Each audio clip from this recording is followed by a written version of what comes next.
Once upon a time there lived a chief who had 3 daughters. The first was quite pretty, the second prettier still, but the third was the most beautiful girl in the world.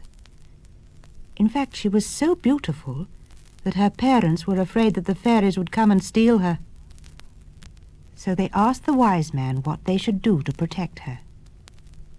He told them that they must keep her name secret, so that the fairies wouldn't be able to call her to them. Only her own family must know her name. This idea was successful because, as the little girl grew more and more beautiful, everyone outside her own family just called her the chief's beautiful daughter. When she was old enough to marry, the chief returned to the wise man to ask how he should find a husband for a girl without a name. The wise man replied that the chief must announce that his daughter would marry the first man to guess her name. In that way she'd get a husband who would be clever enough to look after her properly. So the town crier went through the streets, and the young men hurried to the chief's house to see if they could guess the beautiful daughter's name. It was very noisy.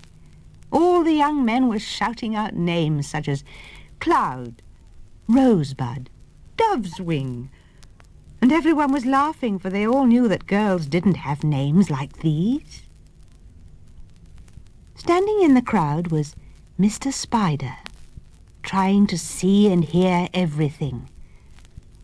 Mr. Spider always looked untidy, and he lived in a dirty little house. In spite of this, he was absolutely determined to marry the chief's beautiful daughter himself. As he watched, he saw the chief's 3 girls slip out of their house.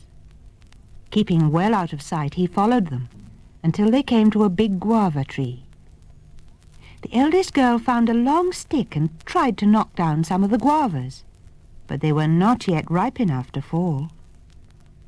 "Never mind," she said. "We'll come again tomorrow with a longer stick."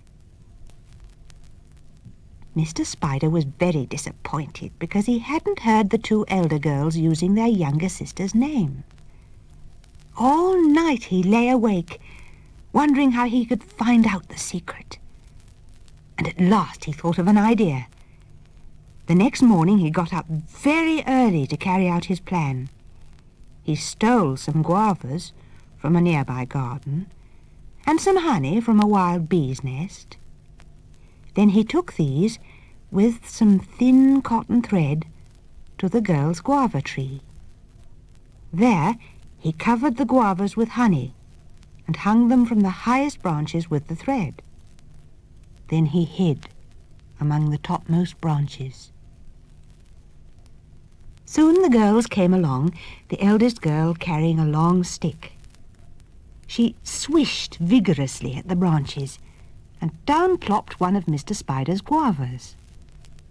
When she took a bite, she found it was the most delicious honey-sweet guava she had ever tasted. So she called to her second sister, "Massa, hurry up! This fruit is delicious. It tastes of honey." Massa came hurrying up to taste a guava herself. But the youngest sister was still dawdling far behind. The eldest girl swished through the branches again with her stick and brought down another ripe, sweet guava. Impatiently she called out, "Oh, do hurry, Ben, do!" "Oh, I've said your name. We'd better look round to make sure no one heard me." So they searched everywhere.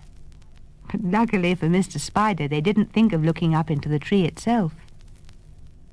When the girls had gone, Mr. Spider climbed down. He was in a dreadful state, very black and dirty from the tree, and sticky with honey.